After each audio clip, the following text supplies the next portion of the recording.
What is up, everybody? This is Recap Rewind. I am J-Lag, and I am here with N-Bea. Here. Hey, boy. And today we are recapping Bates Motel. Season 5, Episode 6. Marion.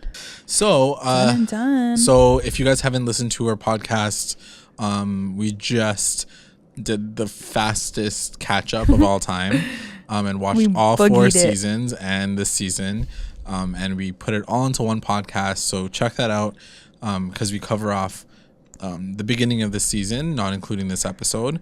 And we just talk about Rihanna, aka also, Marion's guys, arrival. On a side note, just check out our other podcasts. True. We have them all on iTunes. We got Riverdale. We got Game of Thrones. Yeah. We got Like Bates Motel.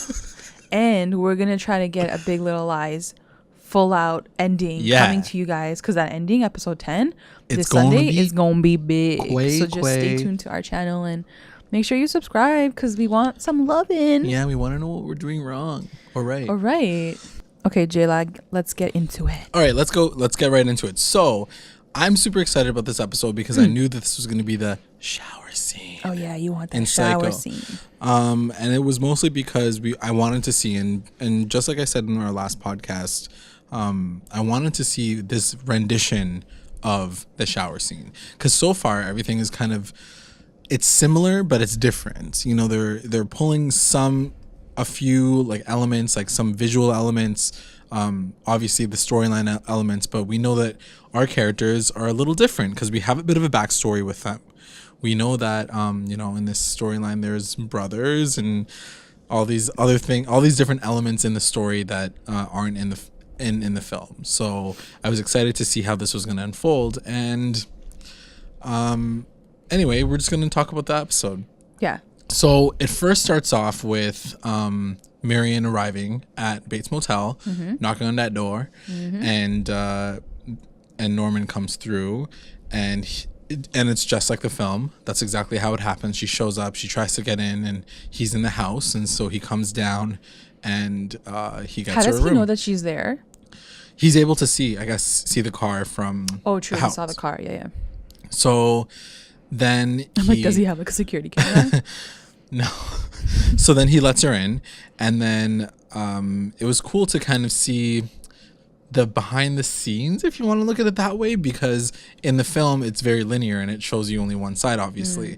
So I kind of got like really excited when he goes up and she's like, I'm kind of hungry, I want to make like, and then he's like, I can make you a sandwich, and it follows him, whereas in the film it doesn't follow him. It stays on her. So it was cool because I was like, this is kind of like watching Norman make the sandwich. And I know it sounds boring. What did he say? But it's also showing, but they use that moment in time to really show Norman's breakdown in this episode, which I think is probably the huge central point of this episode, and this particular moment in time being the way it is and how they end up playing it out in the show. So we watch him make a sandwich, but in this particular rendition, he's now starting to realize that he's becoming undone, and that he's starting to realize that Norma is a real person in his brain. And so he's starting to address his insanity. So when he's making the sandwich, he's like, come, I'll make you dinner and I'll do this for you. And he's like, I'm going to make the sandwich. You're just a figment of my imagination. He kept saying it. And she kept saying, you know, you can't undercut me. I'll come back through. So it was kind of scary to even hear her kind of threaten him because she has so much power. And but then you have to also remember that's his brain. That's his brain. Yeah, she died. That's really crazy. So it's really crazy to see this like mental struggle that he's going through. So he brings her the sandwich. Did she eat the sandwich? She ate the sandwich. She was super hungry after stealing all that money and looking for Sam. And she takes her shower. And then we're all like waiting because it's like shot for shot. She turns on the water. She's like getting ready to see her man. Everyone's gonna think that she's gonna die. And nothing. What did you think about that, N-Bea? So, I mean, without getting into the end of the episode, what did you think about that particular situation?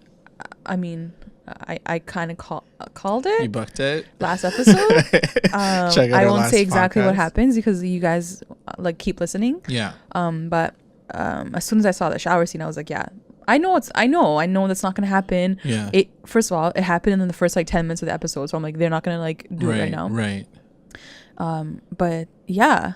I mean, it is what it is. I don't know what else. I mean, you still see this kind of like creepy moment, which is they still lead up to it, right? Yeah, so they still have him kind of peeping at him through the peeping at her through the door and kind of seeing her undress. Wait, where was he watching her in the bathroom too? Yeah, because his point of view. Did he have in the bathroom? His point of view through that one particular hole is facing the bathroom. So if she keeps the door open, she can. What a view!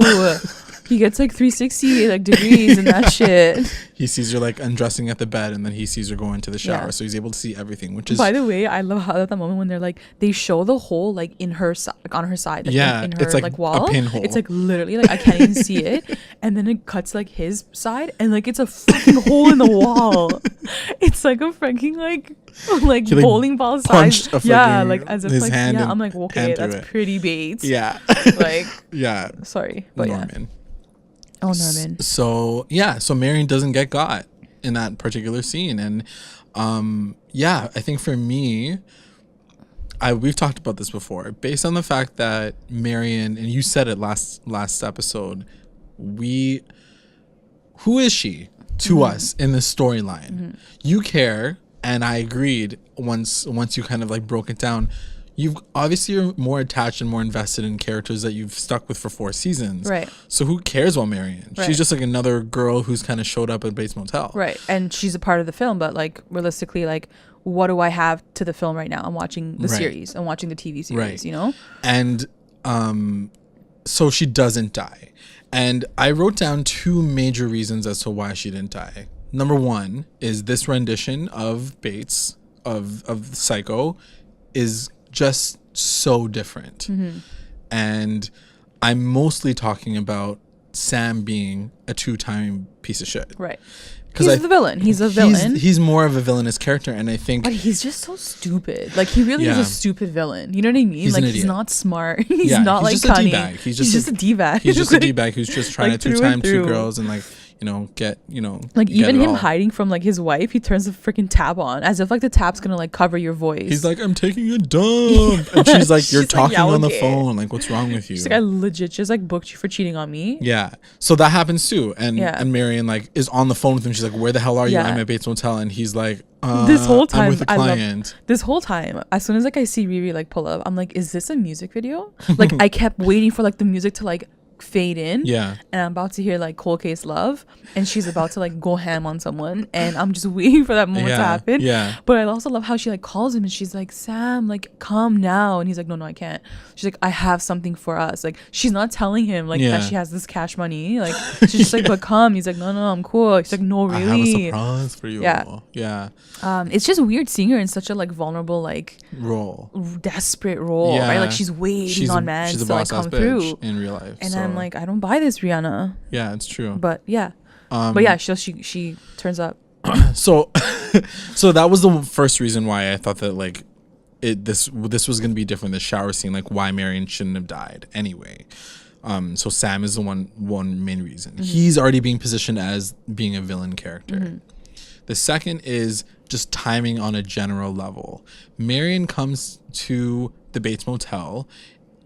And in this episode, like I said, and we'll delve into it a little bit more, you see Norman literally coming undone and then revisioning himself and kind of seeing himself for who he is. And I think if he didn't have that kind of really major realization last episode, which is what I think triggered it, is him realizing that his mom is going to gay bars and having sex with men. If he didn't have that kind of stark reality and then Marion kind of coming out of nowhere, this could have gone a different way, because we know that he has these perverse and kind of psychotic moments that he can't control, and he can't control his mother's side, and you know, she even kind of comes in a few times. Norma comes in and she's like, you let her get away, and like, you know, it was there, and he wanted to kill her, or I guess the Norma side of him wanted to kill her too, but because he had that kind of situation with a ham sandwich in the beginning, and he's really trying to push back and fight back with her, it doesn't make sense. Like, Marion literally came in at a perfect time, if you want to look at it that way, because he was able to control her, even though he has the urges and he wants to kill her because he's a psycho. It just was more focused on him. And every time I feel like he's killed someone, it's almost like he's digging for like a reason to kill her, like an answer, not even like he's like, you're evil, or you're a bitch, or you're a slut, or whatever. Like, it's like they were talking and like he couldn't find anything that was bad inside of her, and like even at the end, like I think she hugs him, like, you know, like, and he feels like, why am I going to kill this person? And I felt the exact same way when we were talking last week, and I was like, yeah, but she's not an evil person. She's coming into this. I mean, the movie was the movie. It's fine. It's different, but you know, the real person that is the villain in this is Sam. Like, Marion didn't do anything. I think to see her getting like slaughtered in this episode, I don't know, it just wouldn't have felt right. Fit. And like I said, I think it just lended itself even more to the fact that like Norma was completely separated out of this. She's still in the house. He left her at the house, and she's not allowed. He's gonna go and like masturbate to her in the you know, motel, and that'll be that. And she's not allowed to like be in this particular situation. It's funny though that you mentioned that, because I think even though he didn't kill Marion, she played so much of his like unraveling.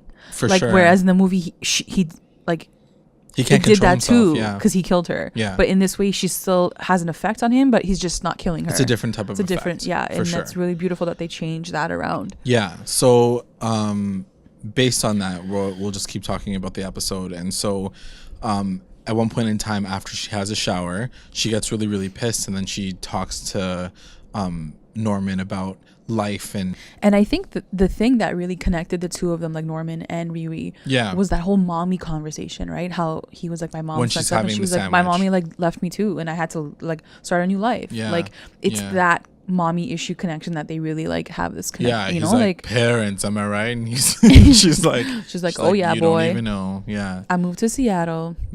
He's like, but why Seattle? It's so rainy.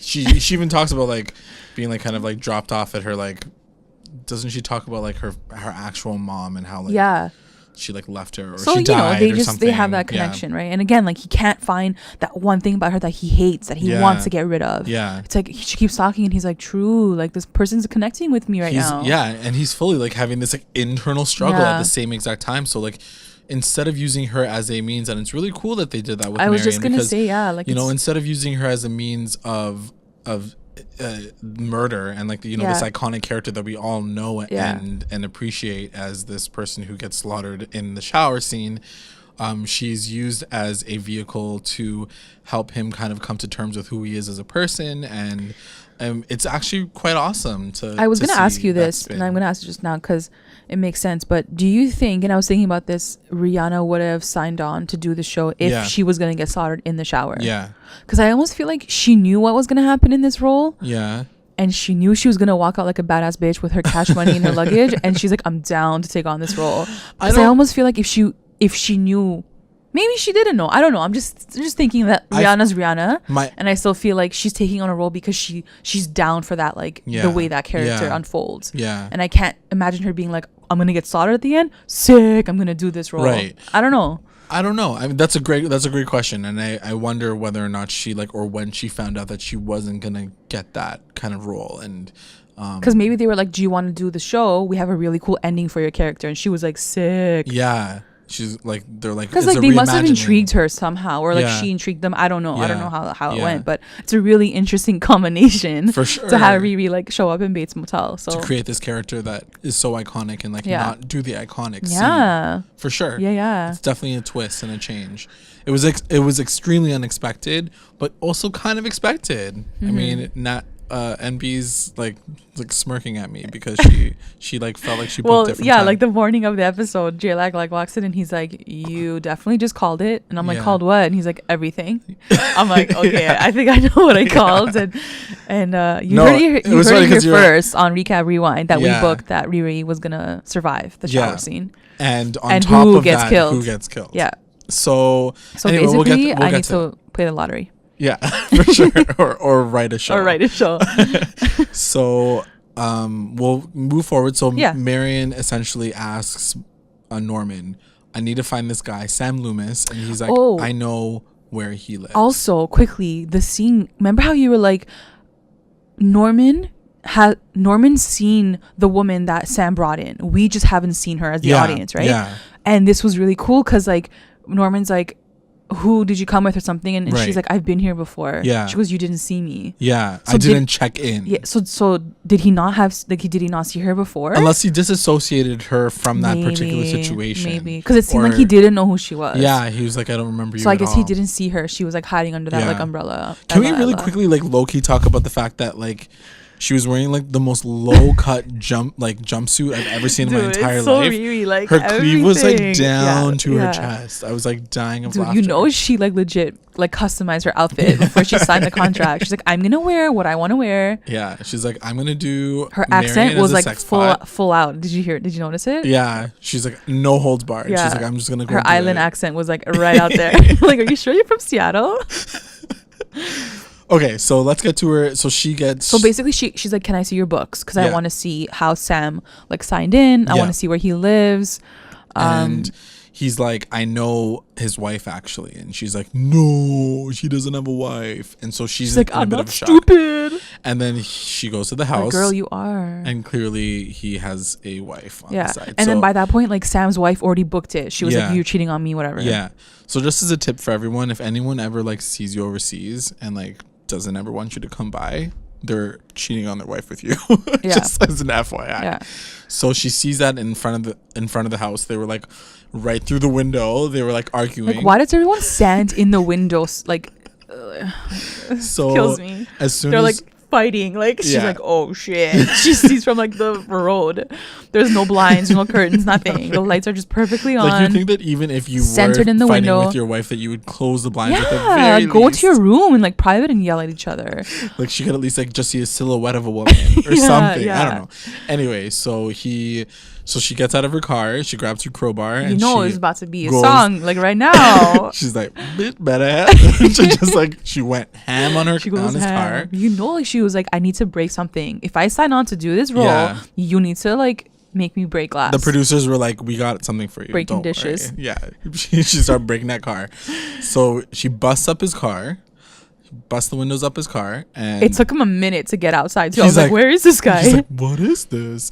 And so in the meantime, his wife, legit, this guy had the worst day of life. Yeah. He's like Sam. Yeah, he's for good such an reason. Idiot. He's such an idiot. He's such an idiot. So he comes out of his house and he's like, what's happening? What are you doing? She's like, what are you doing here? Like, she's like, what the fuck, man? And she just gets pissed and she walks away. She drives off, and she's like, do you not know I am Rihanna? She's like, how dare you, you basic white boy.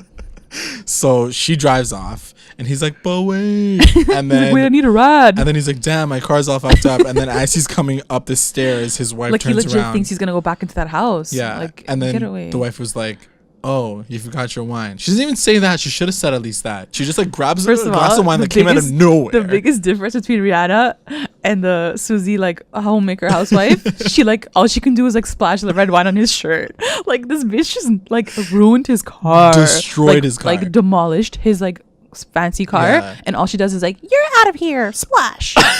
Like, the least she could do, like, burn his clothes on the front porch or something. Like, throw his clothes. Come on, girl, true. Come through.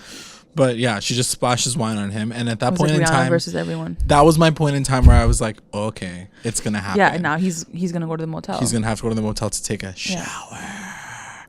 So, because that red wine, red wine. Yeah. And so while that's happening, so Rihanna goes back. So she goes back to the motel. She packs up her shit, and Norman is still kind of like struggling with himself. So in the meantime, on the way, you gotta go. You gotta leave. So before she gets back to the hotel, though, Dylan calls. And the reason why Dylan calls is because breaks my heart.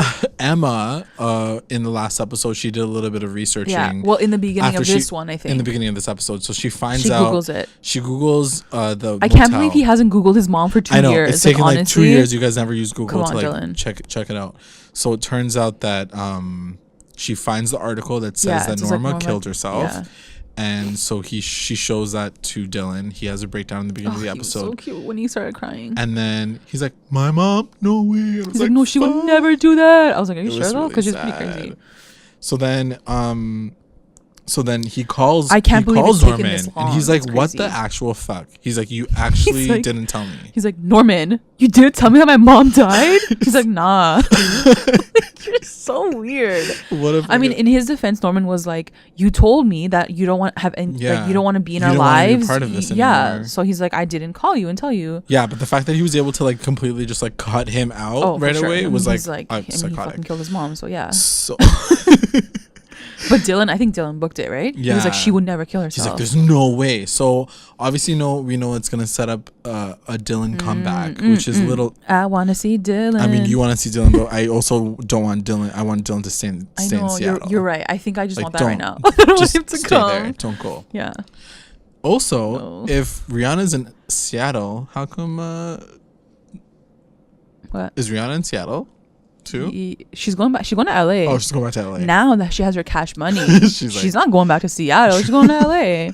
So she's like passing Dylan and like going on with her. Well, yeah, I don't know where like the Bates Motel town is. Is it south of Seattle or north? Can someone answer our question? Because J-Lag really wants to know like geographically like where the Bates Motel is. All right. Anyway, so while that's happening, he once again has another conversation. And let's not forget about Caleb. Like he still doesn't know about Caleb. Yeah, it's true. So that's gonna come out too. So after he gets off the phone with Dylan, he has another he has another conversation with his mom, and this time she's actually fully making dinner, and it's a really powerful scene to kind of see him really come to terms with like who he is, and she basically tells him his life. She tells him like his entire like storyline. Or does that happen after she leaves? Well, whatever. Just say it now, because I think you're right. I think it does happen there, and she's saying, she was like, since you were a kid, I've had to protect you. Yeah, and you've created me, aka like to help you get cope through with things. Shit. Yeah. And so he's really starting to like understand like who he is as a person, and like why this person was created, and like what happens when she takes over. And it was a cool clarifying moment, because I think this is the very first time in this entire series that, even beyond like the psychology episodes, yeah, for sure, because this goes to the beginning, like when he was a kid. Yeah, and this is him realizing why she is, like the origination story, essentially, and also that she knew, like, yeah. So it was really powerful to see him like make that self-realization.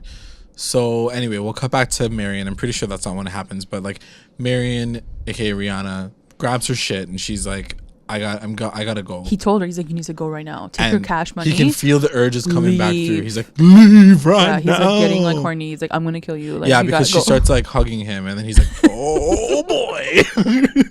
He's like, all right, gotta go. So then he like kicks her out. He like yells at her. He's like, take your cash, like leave your phone. He like breaks the freaking lamp. He basically like tells her how to like stop her life, because Bradley did it, I guess, too. Like, so I guess she's like, start your new life. And so she dips, and then Marion Crane, and that's the story of how Marion Crane became Rihanna. She did. Yeah. It's like she's on her way to LA. Her origin story. Yeah. And so we're left with Norman, and guess who rolls up but none other than Sam Loomy. Wasn't Norman like piecing together like the lamp, because he broke it? He was piecing together like the lamp in the motel. Yeah. And so as he's doing that, he rolls up. And then he has a final conversation with his mom, and his mom's like, you're gonna do this right now. Yeah, he's like, he's a piece of shit. Get it, boy, get it. He reminds me of your father. Daddy issues. Daddy issues. And he knows how much his dad hurt his mom, so it only makes sense for him to go ape shit. Yeah, he goes ape shit. Yeah, this is like bad. So first of all, Sam doesn't even check in at the motel. He just opens up the door. Number one. He goes into room number one looking for Rihanna. She said, she was like, I'm in number one. The door's open. Yeah, the door's open. What the hell? He just goes in, and then he just decides to continue to take a shower. Like, aren't you creeped? Who are you? Yeah. Like, don't you know how to pay for a motel? Like, so rude. But I guess like she already paid for it, so yeah. But like, still like whatever. You still this man has no shame. Like like he has no shame. We know who Sam Loomis is at this point. He's a piece of shit. So yeah. So basically, he goes and takes a shower. He goes and takes a shower, and this is the moment where it happens. This is the moment, and then instead and so there's two different things. So there's a lot of different things that happen in the shower scene. So first of all, it's Sam Loomis that gets murdered. Yeah. Which is he's a guy. Is amazing. It's not a woman anymore. And N-Bea fully booked that. Yeah. So just as an FYI, listen to our podcast more often. Yeah. Try to see if anyone else booked that shit. Try to see, but Recap Rewind, we booked that shit. Yeah. And secondly, we see Norman is the one that does it. So this is his self. This is a Norman kill. This is not a Norma kill with the wig, and that's what happens in the movie Psycho 2. It's Norma that takes over and kills Marion. But in this one, it's Norman who makes the decision to kill Sam.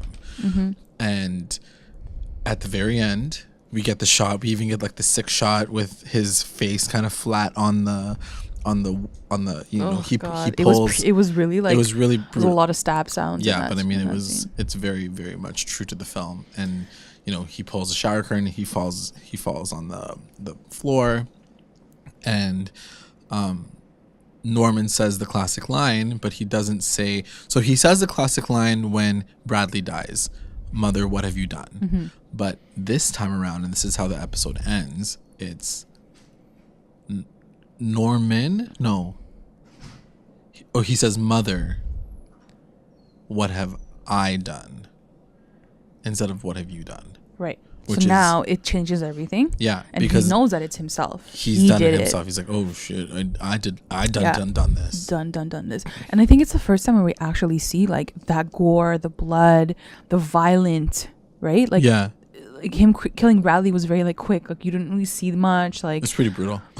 But this one was the worst one. Yeah, like, I mean he smashes her head on the rock. So true. It's pretty brutal. Yeah, but this time his face is like covered in blood. Like, but that's what I mean. And this is definitely like him. You know what I mean? Like I said with when Bradley dies, it was definitely not him doing it. It was Norma doing it.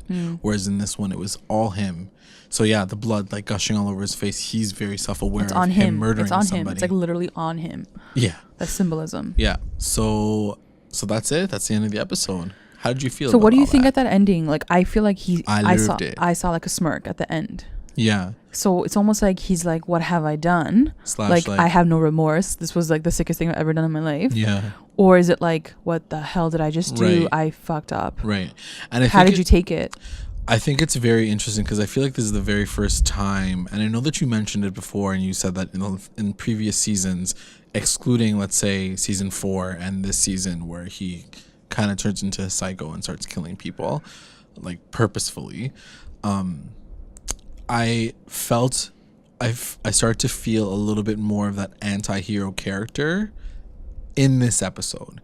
Whereas in the beginning of the show, you see this innocent guy kind of just being taken over by this thing that he can't control. And now that he has control over it, I almost see this thing being like, damn, he's like coming to himself.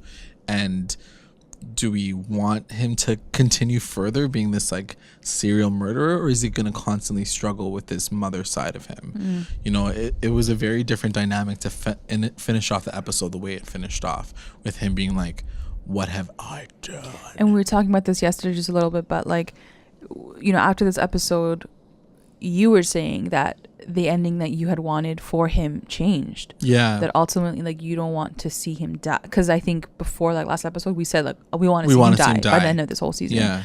And you were saying how, like, it kind of changed for you. Like, you might not want to see him die at Maybe the end. not. Do I see it happening anyway? Kinda. Like, do I see it happening anyway? And, like, will I be okay with it? Because, look, and I told you this, I'm like, one thing happened in this episode and everything changed for you, but I'm like, you're forgetting all this shit that he all did this before other this. shit that happened. Like Caleb, like the mom, like, you know, like Emma's mom, like he's done really fucked up things still on his own. On his own volition. And I feel like Dylan's coming back, or Romero's coming back to be both like, you fucked up still. Yeah. Like, don't think you're going to get away with it. I definitely can see that still playing out the way we're expecting it to play out. And it's almost... It was more for me... tragic, right? Because almost like right when he gets a grasp of who he is and tries to come back into reality, all that shit comes back into to him, and that's and what he's gonna die. And I think that's what I've been wanting and waiting for this whole time, and I think I'll be okay with the way it ends with him dying now that I have. It's not. It wouldn't come out of be like, yeah, he got it. You know, like he deserves to die. Now it comes from a point of like, it's really painful to see. It's a painful, sad story to see this like kid who was because you want him to be better. Yeah, you want him to be better. You want him to win, but right? now that, especially now that he's kind of like I said, coming into his own and him getting it at the end, you'll be like, okay. Like for me, that'll be a perfect ending because it'll be him making that realization, but also being like, I don't deserve to live in this world anymore. You know, it's really sad. So it'll be very interesting to see who gets to kill him. Yeah, I think that's what our next thing is. That's a real question. Because I wanted to be. Yeah, I think we were just talking about like. I was saying how it can be Romero. Yeah. It can be Dylan. / right? where he but like Romero was like took a hiatus this episode. But I was also saying that to you that like Romero had his chance, right? He had his moment to kill Norman. Yeah. After especially when Norma died. Yeah. And he didn't do it. He didn't kill him at that point. Yeah. And so now it's sort of like, dude, like you're too late to this game. Like, you know, like you're gonna kill him now. Yeah. But Dylan's still new to this. He just found all this out about his mom and like how Norman probably killed her. Deserves it more. He deserves that revenge more, I feel like. Yeah. And to put an end to this fucked up family of his, this poor guy. And this whole like it's just so tragic, you know, like losing your mother and your his dad and then your brother in turn, you know, and to a degree, right? So like he loses his entire family, he cuts himself off entirely. Yeah. So it'll be really cool to see if that is how they end up taking this final season. Yeah. It's very like Shakespearean, I feel like, with the brother killing the brother, like, you know, like it's very like and it makes it that much more tragic. It doesn't leave you off with like, yay, happy ending, because we thought that we did kind of to a degree in the beginning of the season with you know, the fast forward of 2 years and seeing him with the baby and Emma you know, living and happy and now if Dylan kills Norman, does that change Dylan forever? Like you're right, Dylan like found the light, like he found like a happier life, and somehow his family still pulls him back in, right? And if he does go through with it, if he does end up killing Norman like by accident or something, does that bring him back down too? Like, does it make him part of his family again, right? It's like this darkness in him still. But I think to that point, or it's the opposite thing. Yeah, he's like, I wipe my hands clean and now I'm done. It releases him because I think every secret that he's holding, even to Emma, what's to do with that? Has to do with that, you know, like finding the earring and all this other stuff, all these little things that I hope he's he can keeping live his from her. life. I hope. Same. I hope so too. So cute. It's so sad. It's really sad. But like I said, I always thought that like Dylan's storyline was the most beautiful. Compelling. Yeah, like it really was. Out of all of this darkness, this kid is like still trying to like make it good and do the right thing. You know, how does he know how to do the right thing? Yeah, when he's never been taught that. It'll be interesting to see how the rest of the show unfolds, because there's still a lot of characters who are alive. Mm-hmm. We still got like the Madeleine. Sheriff's gonna come through, I feel like, and not Sheriff Romero. I mean, like the sheriff, like the woman sheriff. Yeah, I feel like she's gonna do something. No, I think she's gonna get decked. Oh, you think so? For sure. Oh. For the people who I think are gonna die, it's definitely gonna be Madeleine, the sheriff. She'll probably die, but like I feel like she's gonna do something before she dies. Yeah, or not. We'll see. No, she has to. Otherwise, they wouldn't have brought her in at this point. Yeah, they wouldn't have focused on her storyline. That's a good point. But that's it, guys.